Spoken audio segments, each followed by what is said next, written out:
Verstappen, il a NLS 9 et j'ai NLS 10. Fire, fire. Non. Starting car with Fabio Scherer will lead. Pas trop grossi non plus.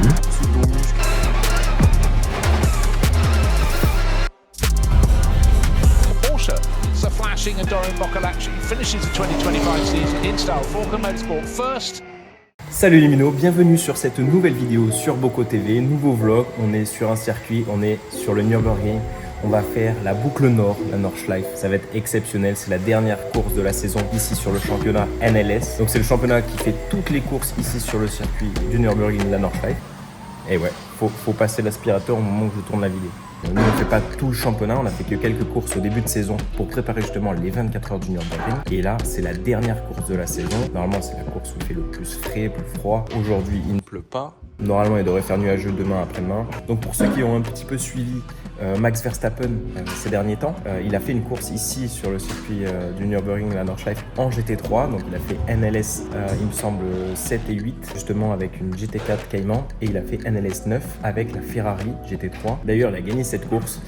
Franchement, bon, ce pilote, il est juste exceptionnel. Après, il n'y a pas tous les concurrents sur la fin de saison. Normalement, tous les concurrents vraiment sont avant les 24 heures du Nürburgring qui sont en juin. Donc les courses préparatoires, il y a beaucoup plus de GT3. Fin de saison, il y a moins de GT3, donc moins de concurrence forcément. Mais ce qu'il a fait, les temps autour, c'est impressionnant. Après, forcément, voilà, on sait tous que qu'il soit dans une Formule 1, en GT ou sur simulateur, ça reste un pilote exceptionnel. Et même en karting, à l'époque, quand il roulait contre moi, voilà, il a toujours été impressionnant. Pourquoi il fait ça? Parce que sûrement, il va vouloir faire les 24 heures du Nürburgring la saison prochaine, donc en 2026. Ça va apporter énormément de monde. Beaucoup de personnes vont commencer à regarder le GT3 ici au Nürburgring, mais en règle générale. Donc c'est que du positif. Et j'ai hâte de faire la course contre lui, mais en attendant, il faut continuer à se préparer. Et donc là, voilà, on est toujours avec l'équipe Falken, avec les pneus Falken, voilà, comme on a fait au début de saison. Bien sûr, voilà, on va reprendre un petit peu le rythme. Ça fait depuis juin que j'ai pas roulé ici. Pour bien préparer le retour ici au Nordschleife, on va manger local. Et local ici, c'est la schnitzel, la petite schnitzel avec la petite salade. Voilà, on est bien. Et là, du coup, on est, comme d'habitude, à l'hôtel d'Orint. C'est ici qu'on dort, c'est juste à côté du circuit. Voilà, on a la vue sur le circuit. Donc, je vais manger. Et puis, après, je vais prendre ma petite chambre ici au Dorint. Et après, je vais rejoindre l'équipe pour refaire bien la position dans la voiture, voir si la radio fonctionne bien, discuter avec les ingénieurs, mécaniciens, pour le programme de demain. Donc je sais que demain matin on va rouler la matinée seulement sur le circuit GP et ensuite l'après-midi on va avoir 3 heures de 15h à 18h sur la partie Nordschleife. Donc on va pouvoir essayer pour la qualif du lendemain. Samedi matin on va avoir une qualif et ensuite on va avoir la course samedi après-midi de midi à 16h. Donc c'est 4 heures de course. Et là ce qui va changer un petit peu par rapport à d'habitude, c'est qu'on n'est que 3 pilotes pour 2 voitures. Comment on va faire? Il y a un pilote qui va être sur une voiture, l'autre pilote va être sur l'autre voiture et le troisième va être sur l'une et l'autre pendant la course. Donc il y aura 2 classements pendant cette course-là, donc il y a une possibilité qu'il fasse double podium. Moi, je serai sur une des voitures et après, il y aura Joel Sturm. En tout cas, c'est un pilote qui connaît bien aussi le Nürburgring. Il a roulé aussi aux 24 heures du Nürburgring cette année. Et d'ailleurs, il a fait podium, il a fait 3e avec l'écurie Dynamique. Ça va être intéressant, ça va être très intéressant. En tout cas, ça va être vraiment sympa de rerouler avec Verstappen l'année prochaine. La dernière fois que j'ai roulé contre lui, c'était un peu à du monde, à Bahreïn, en KF. KF, c'est la plus grosse catégorie, maintenant ça s'appelle OK, mais c'est la plus grosse catégorie qui existe en karting sans vitesse. Du coup, cette année-là, lui, il faisait le championnat KZ, donc c'est avec les vitesses, et il a fait que quelques courses, il a fait championnat d'Europe et championnat du monde en KF contre nous. Cette course-là, c'est quand même bataillé pas mal de fois, parce que je fais la pole en position, au général, à Bahreïn. Lui, il avait fait loin, je sais plus pourquoi, enfin loin, 9e ou 7 ou 8, je sais plus exactement. Après, il est remonté dans les manches, et en demi-finale, enfin en pré-finale, par premier, par deuxième, je suis en tête et tout, et après il me double, et son coéquipier me double aussi, juste après lui, en me tassant un petit peu. Du coup, je perds énormément de temps. Je finis 4e, je crois. Et après, en partant 4e de la finale, t'es à queue au deuxième virage pour l'extérieur, c'est un peu galère. Lui, je crois qu'il finit pas aussi la course. Je crois qu'il s'accroche avec Niklas Nielsen, il me semble. Niklas Nielsen, il a gagné les 24 heures du Mans avec Ferrari l'année dernière ou l'année d'avant. Donc de rouler contre lui, ça va être cool. Alors, forcément, ça va être un sacré client. Du coup, mon teammate ce week-end, ça va être Nico Menzel. Nico Menzel qui passe d'une voiture à l'autre. C'est avec lui que j'avais fait ma première course ici au début de l'année. On avait fini deuxième. Et Joël, lui, il sera sur l'autre voiture, bien sûr. Et il y aura d'autres voitures. Au total, on va être entre 5 et 7 GT3. Et après, les autres, ça va être les autres catégories. Il y a 100 voitures au total. Le fait d'être que 3 pilotes pour 2 voitures, ça va me faire beaucoup rouler. Ça me permet de rouler entre juin et l'année prochaine, une fois au moins, pour me remettre bien au niveau ici sur Nordschleife. Parce qu'il y a vraiment un rythme à avoir. Comme ça, je perds pas trop le rythme avant la première course de l'année prochaine. Ah oui, hein, pour le tête à queue, au départ, à Bahreïn en finale, là, c'est pas parce que je suis parti tout seul en tête à queue, c'est qu'on a eu un contact et après je suis parti en tête à queue avec un autre gars. Pour vous imaginer bien, c'est un peu comme si j'étais Étienne au GP Explorer de cette année et qu'il y a un Sylvain qui vient me percuter, quoi. Ça touche, ça défend à l'intérieur, attention, est-ce que c'est parti en speed. Room tour comme d'habitude, si vous avez suivi les vlogs précédents, vous avez déjà vu le style de chambre que c'est ici au Dorint, mais voilà. Pour les nouveaux, hop là, ça c'est la chambre. Et ça, c'est la salle de bain avec un minot. Allez, c'est parti, on va voir l'équipe.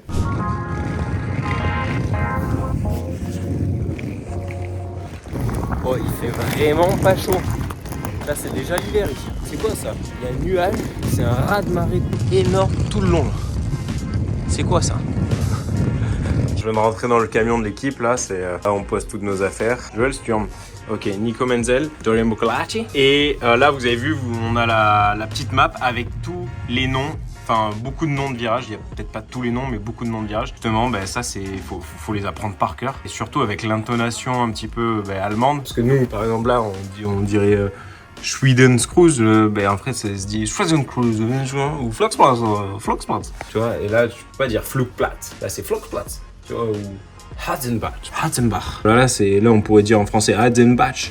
Et en fait, c'est Hatzenbach. Donc au début, c'est pas évident de se rappeler tout ça.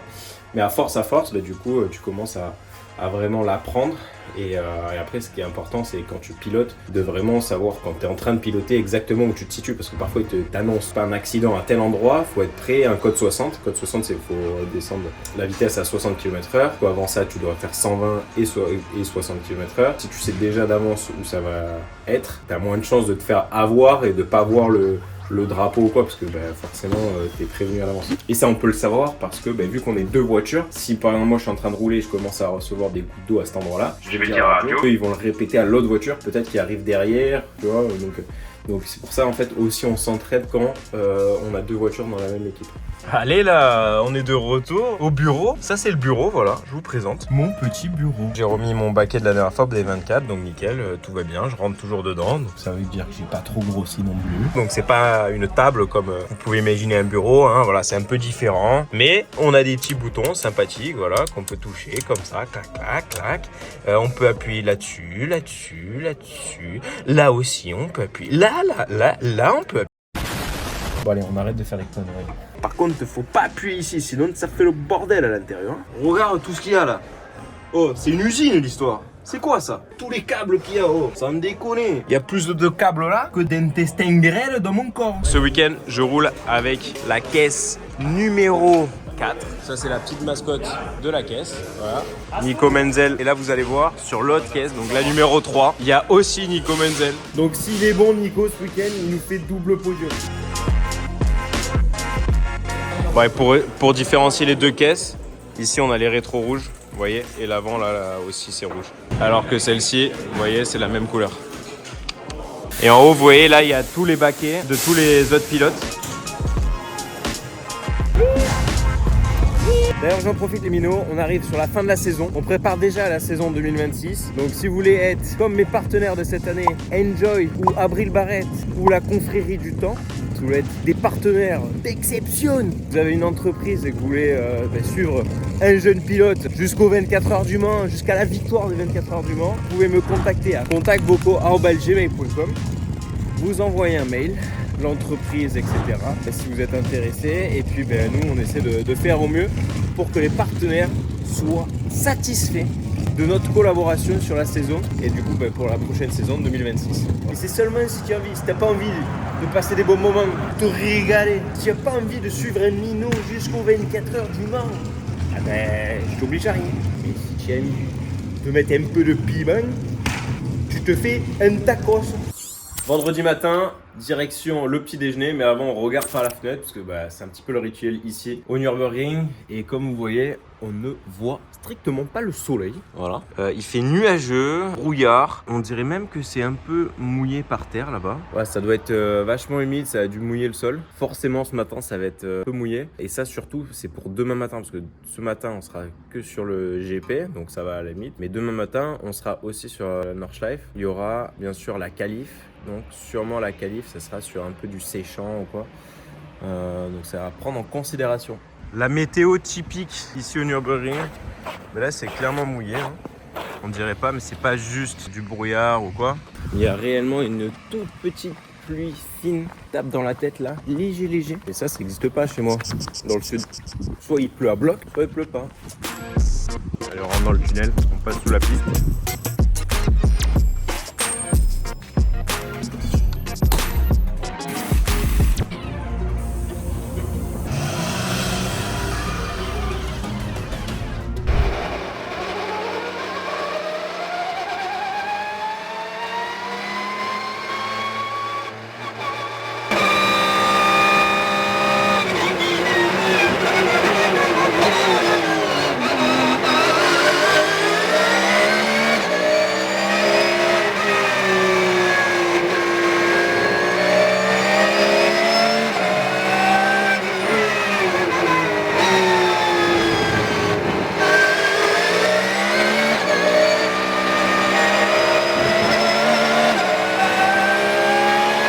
Ok, donc j'ai fait première petite sortie sur la piste, donc circuit GP. Bon là comme vous voyez, c'est arrêté de pleuvoir, il n'y a plus la pluie fine et la piste est quasiment sèche, mais on a roulé avec les pneus pluie. Ça les a un petit peu foudroyés, vu que c'est beaucoup plus tendre les pneus pluie. Ben, en gros ça fait du graining. Le graining c'est la gomme dessus en fait qui s'effrite complètement. Et quand on roule, ça vient bouger sur le pneu et en fait la sensation de pilotage elle est pas folle. En fait ça fait comme un effet flottement.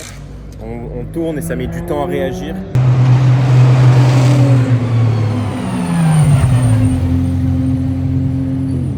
Oh merde, ça prend feu là. Mais non. Fire, fire.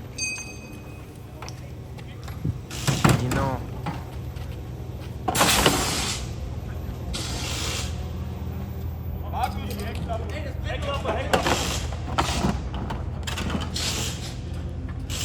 La caisse elle a pris feu quoi. Mais non. Oh, c'est chaud ça. Voilà pourquoi c'est important de toujours faire le roulage assez tôt quand même dans la journée pour avoir le temps ensuite de régler les potentiels problèmes. Et là voilà, il y a la voiture qui vient d'arriver pour le feu. Et là ce qui est important de savoir c'est pourquoi le feu est parti. Tu vois. Ah, on peut dire que la Porsche là elle avait le feu au cul. Hein.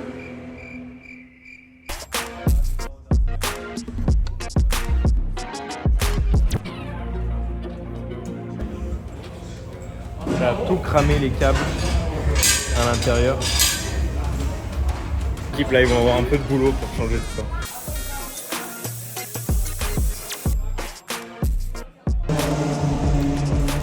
Qu'est-ce qu'ils nous font là? C'est pas de la mécanique ça. Ça y est, ils partent en couille. Ils commencent à se serrer sous la voiture. Là c'est vraiment une usine, hein. Tout le monde a son poste.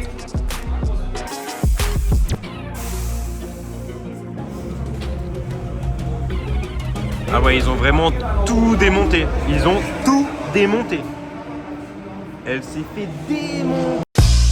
Pendant ce temps, les mécanos continuent de bosser. Ils vont le remplacer. Ça prend énormément de temps. On est à 3 sur une voiture pour faire les essais ce matin. Donc ça met un peu de temps. Là, on fait des essais sur les freins. Nous, pour l'instant, on attend. Donc il y a une grosse période où on attend. Là, ce matin, c'est assez long.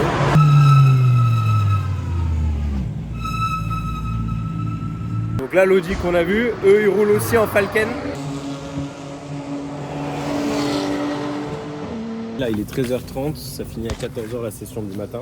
J'ai pas roulé, j'ai fait 2 tours avec des pneus de pluie sur du séchant. Enfin, fallait continuer à faire les tests de frein et donc du coup, Nico l'a fait sur la caisse numéro 4. Enfin, il doit passer des contrôles, il faut qu'il prépare la caisse pour passer ces contrôles-là, pour montrer que la voiture est bien conforme au règlement. Là, on va avoir 1 heure de pause. Dans l'heure là, entre 14h et 15h, je vais faire le e-learning. C'est en gros un examen qu'on passe sur internet avant de commencer la saison. À chaque fois, ils tirent au sort des pilotes qui l'ont déjà fait, parce que pour rouler ici, on est obligé de le faire. Et ils le tirent au sort et en fait là, il faut vraiment le faire avec les gars dans un bureau.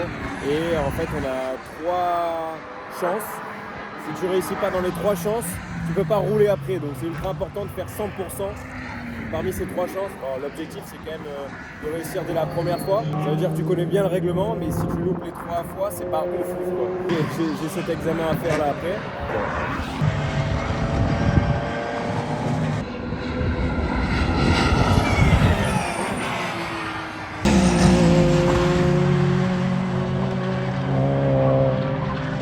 Ça, c'est un peu des contrôles aléatoires pour voir si tous les pilotes connaissent bien le règlement. C'est pour des questions de sécurité, bien sûr. On est parti, on va le faire. Ça y est, ils ont réparé la caisse numéro 3. L'équipe va la mettre sur la piste pour voir si tout fonctionne bien après cette réparation et tout ce changement sur le moteur. En vrai, les mécanos, là, ils ont fait vraiment un super boulot. C'est un peu comme les mécanos au GP Explorer avec SCH quand il a pété le turbo, là. Du coup, ils se sont mis à bloc.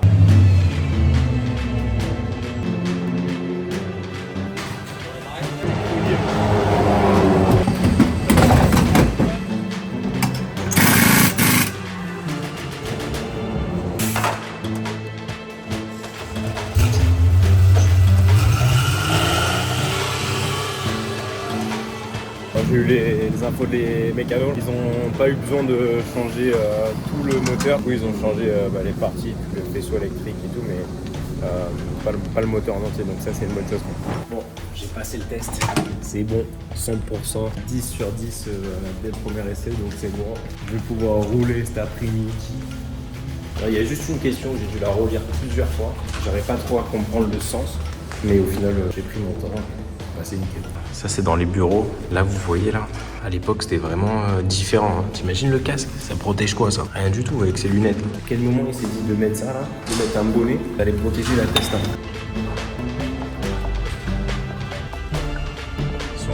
Elles sont pas mal ces Ford Mustang GT3. Hein. Bon après elles sont vachement grosses quand même, mais le look est pas mal quand même. Et ils ont un gros front splitter. Eux, ils ont fait carrément la déco Red Bull. Ça, c'est le kit monté en plus. Ouais, elle est dingue comme ça. Avec le kit monté là. Et après là, on a la 992 route avec le kit déco de la caisse avec laquelle j'ai roulé l'année dernière. Mars LRT Porsche. Elle est incroyable cette caisse de route là.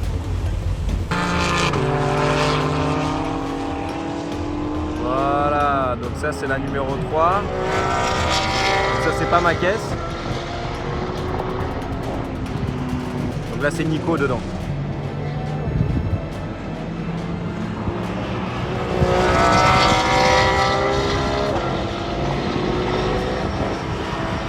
Bon moi j'attends encore, hein. Je vais rouler à partir de 16h37 normalement. Ça fait grosse journée sans rouler là quand même. En fait c'est usant et en fait il faut arriver à gérer quand même le temps et pas trop se fatiguer à rien faire entre guillemets. Donc voilà, là j'essaie de me réactiver un petit peu, sortir un peu de camion, être un peu dehors.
je viens de sortir de la caisse, je crois que j'ai fait 6 ou 7 tours là, presque un stint complet. J'ai pu faire pas mal de tours et j'ai bien progressé entre le début et la fin. Je me suis bien remis dans le rythme et là avec les températures fraîches comme ça, la voiture elle réagit très bien. J'ai testé aussi les freins là, les nouveaux freins qu'on a. Je trouve qu'ils sont un peu mieux que ceux qu'on avait avant, par exemple au 24 heures du Nürburgring. Ça décélère un peu mieux parce qu'au 24 heures du Nürburgring on en avait qui décéléraient bien mais qui bloquaient les roues un petit peu et du coup c'était pas vraiment top pour entrer dans les virages, ça donnait pas vraiment de confiance. Et après on en avait qui décéléraient moins bien, qui étaient mieux, mais là ça décélère un peu mieux, surtout sur la première partie du frein, et ça bloque pas trop les roues. Donc du coup c'est un bon compromis. Et là il y a des endroits qui passent quasiment à fond aujourd'hui, mais avec les conditions qu'on a, la balance qu'on a aussi sur la caisse, je pense que les conditions sont très bien. Bon, ça va être chaud demain 20 tours. Je sais pas combien de tours je dois faire, mais je crois 20. Je n'ai fait 7, commence déjà à les sentir. Tu dois faire ça x3. Encore 2 fois ça fait 21, ouais, c'est quasiment ça x3. Je pense que je vais bien dormir dans l'avion pour rentrer. En plus j'enchaîne direct, je vais à Paris, je vais faire un Bocaux Kart à Paris, au circuit d'Angers. Allez. Breaking time. Il y a du monde là.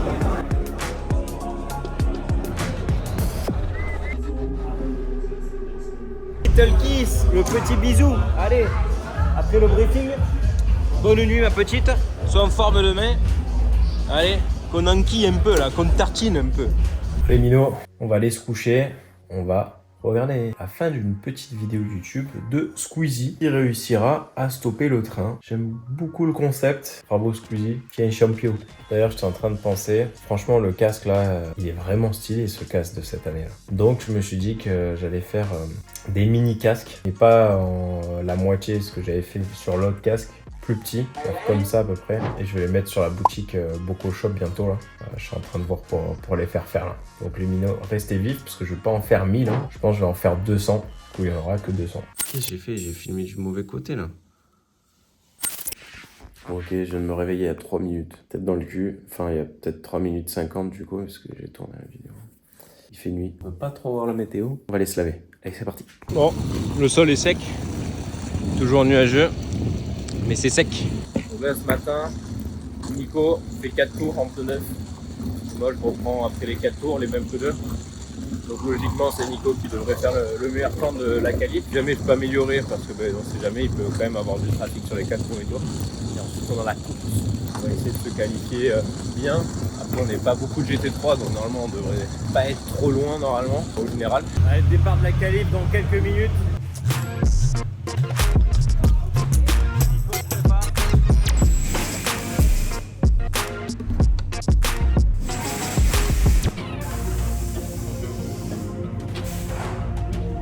Là pour faire le tour qualif, on n'est pas obligé de faire les 24 km avant de lancer le chrono, on peut faire juste la partie GP et repasser devant.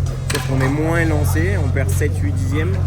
Mais bon, dans tous les cas, avec le trafic qu'il y a, on peut perdre beaucoup plus que 7-8 dixièmes si on est dans le trafic. Donc vaut mieux lancer directement un chrono que utiliser les pneus entre guillemets pour rien.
On sort des qualifs, devant ça fait une 7,48, c'était très vite quand même. Je crois que c'est la Ford, je suis pas sûr. Nous, on est un peu plus loin, je fais 7 là. Bon, je me suis fait un peu gêner sur la fin du tour, sinon ça pouvait faire un bon temps, je pense que ça faisait top 4. Regardez même les secteurs et tout, c'était bien. Après voilà, on teste aussi pour les 24 heures du Nürburgring de l'année prochaine. On fait plein d'essais, que ce soit sur les freins, sur la voiture et tout. On n'est pas forcément focus seulement sur la perf. Je vais prendre mon premier départ en GT3 sur la Nordschleife. Donc il y a un grand tour avant de prendre le départ. Du coup ça met à peu près 20 minutes. Donc il faut bien chauffer les pneus. Enfin les pneus sont déjà chauds mais il faut pas qu'ils perdent en température pendant ce tour là, surtout qu'il fait frais. Ce qu'il m'a expliqué Nico, parce qu'il connaît bien ici, il faut pas trop suivre de près les voitures qui sont devant. Pourquoi? Parce que là c'est octobre, c'est l'automne. Et l'automne il y a quoi? Il y a des feuilles qui tombent. Et les feuilles du coup quand tu as la voiture devant qui passe, il te remonte la feuille. Et toi t'arrives, tu passes. Et là ça te bloque et ça te bouche la partie devant où il y a le radiateur pour aérer le radiateur. Donc si tu fais ça, à tout moment tu as le moteur il surchauffe et tu es obligé de t'arrêter. Donc c'est pour ça que c'est important de laisser de l'espace pour que la feuille elle monte et puis elle puisse retomber, tu vois. T'as compris? On part 7, je vais faire 7 tours d'entrée de jeu, ensuite je vais m'arrêter. Nico du coup lui passe d'une voiture à l'autre, il va faire 5 tours, il va s'arrêter, il va avoir 2 tours de repos on va dire, il va remonter dans ma caisse, il va enchaîner 8 tours, ensuite il va s'arrêter, je crois il va se reposer un peu et moi je vais faire 8 tours et 5 tours et du coup ça sera la fin déjà et lui il reprendra la voiture en attendant. Joël roulera sur la voiture de la numéro 3 avec Nico aussi, donc c'est un peu un bordel mais en gros ça se passera comme ça. Et allez, il se met à pleuvoir alors qu'on est en slick et qu'il fait 8 degrés dehors, c'est parfait ça. On va se régaler, ça va glisser dans tous les sens. Là, va falloir faire la course comme il faut. Si tu craches, tant pis. Mais donne-toi 100% Mino parce que là, les autres, ils vont pas t'attendre. Such a big compromise, but it may give you a bonus. But from where I've seen as the cars go, to pull up alongside, and they can just about through the mist, see the red lights on the starting gantry, waiting, and who peels in? Neither Mustangs, but the Audi. From the back of the top 10 has peeled in, but right, the lights go to green and the Mustang blasting, rumbling down towards the first corner. One of the Falcon Motorsport Porsches, car number 4, moving from side to side. But it looks as though our pole starting car with Fabio Scherer will lead down to the first corner, covered off behind, almost being attacked now the inside from the sister car. That's Frank Stipper just having a little bit of a play, a little bit of a look. He backs out around the outside into second place, Bruce. I'm sure that's Menzel and number 3 Falcon. It is. Yep.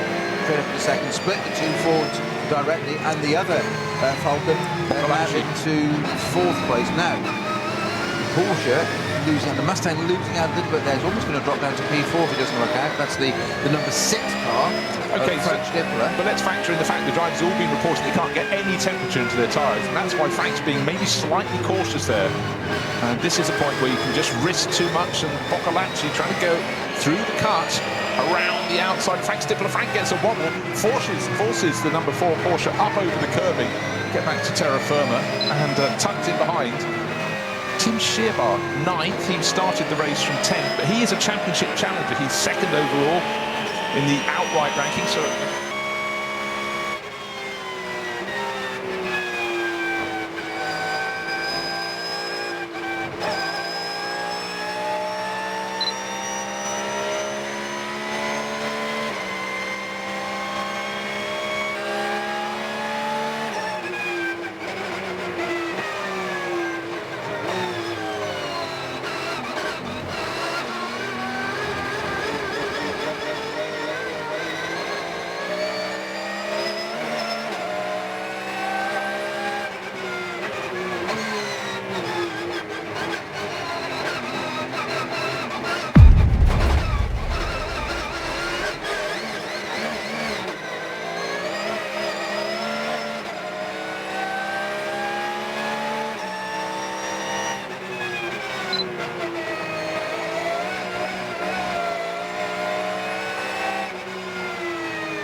sister car with Menzel on board. Minus the front right wing. So in fact, the car that's first one around to the end of the lap is clearly so fast because it's lighter than it was before, but it's the number 4 Porsche. Now, is he going to have to pit this buckle? Actually, yes, he's diving to the right-hand side. So there's some body work happening. So the front wing is obviously...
Je viens de sortir la caisse. Bon, je fais un start de folie, de 7ème à P1. Mais putain, fait chier dans le carrousel là. J'ai cru que la Ford elle s'était loupée, qu'elle allait pas réussir à re-rentrer dans le carrousel, enfin dans le banking. Du coup, je me suis infiltré et en fait, il m'a arraché tout l'avant. Ça fait chier. Ça, c'est prendre note que voilà, même s'il se loupe, il va essayer forcément de me remettre dans le carrousel. Après, en plus, j'ai pris grave de gap et tout, mais j'ai dû rentrer parce qu'il m'avait tout arraché, le phare, tout. On a perdu beaucoup de temps à la restand, le temps de remettre tout ça en place. Après, je suis reparti tout seul, j'avais pas trop de points de repère par rapport aux autres GT3. Je pense qu'on n'était pas trop mal. Et même les conditions, elles sont horribles là. Et en fait, je pensais pas qu'il allait pleuvoir aujourd'hui. Au final, il y a rien de pire. On est en slick et il se met à pleuvoir de temps en temps dans certains virages. La petite pluie fine à la con où t'arrives dans le virage, bah t'as plus de grip, t'as du grip. Faut arriver à anticiper, à sentir le truc. C'est ultra dur. Bon, après là, va falloir enchaîner. Là, j'ai roulé 1h30 à peu près.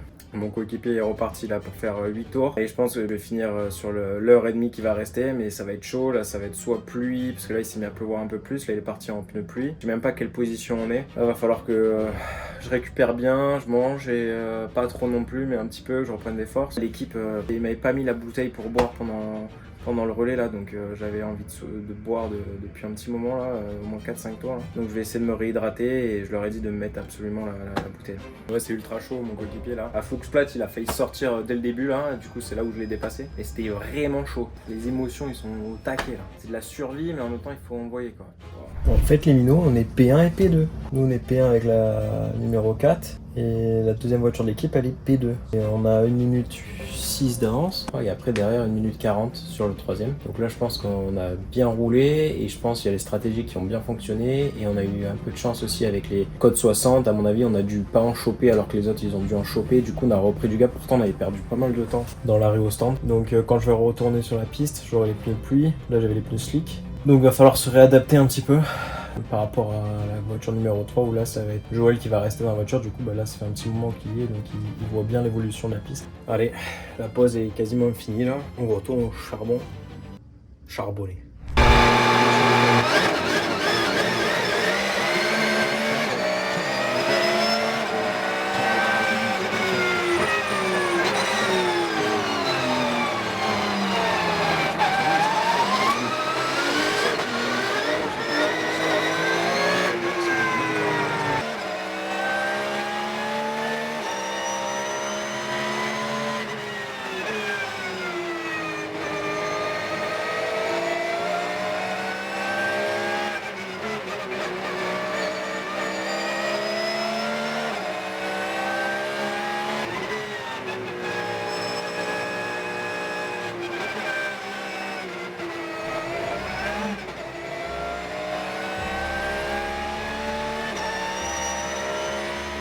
At the middle point of this lap, but he's not at the middle point of the lap. The 921 Muller car's crossed the line. Our race leader hasn't, so the Muller car's got to complete another lap.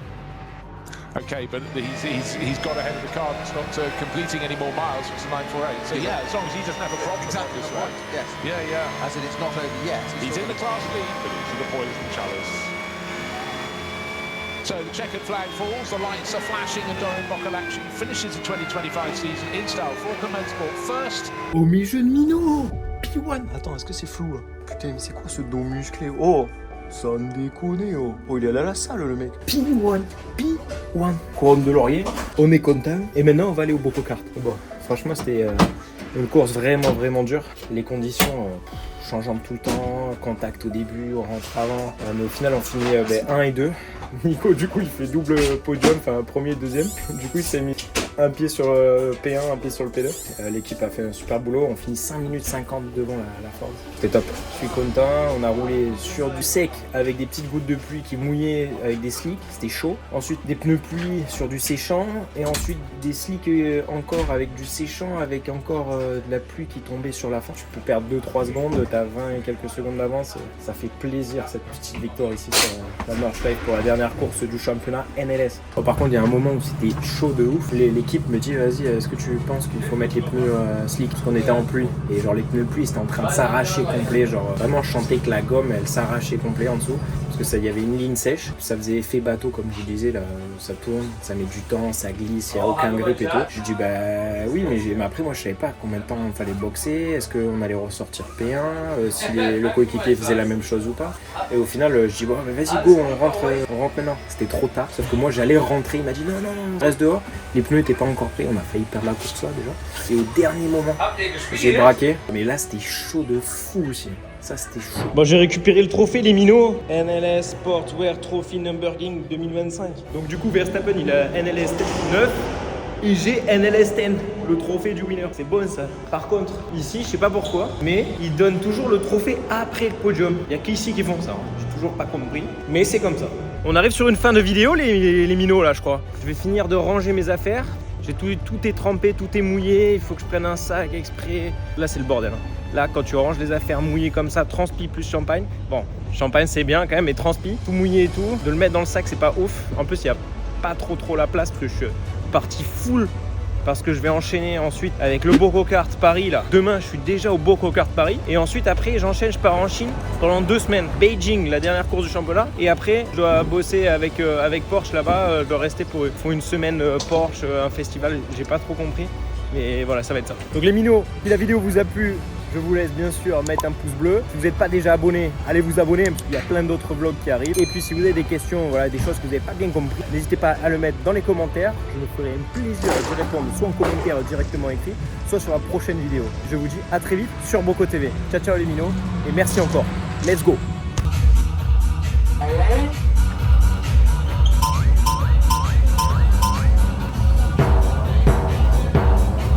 Allez, au revoir mes petites. Boom. Thank you guys.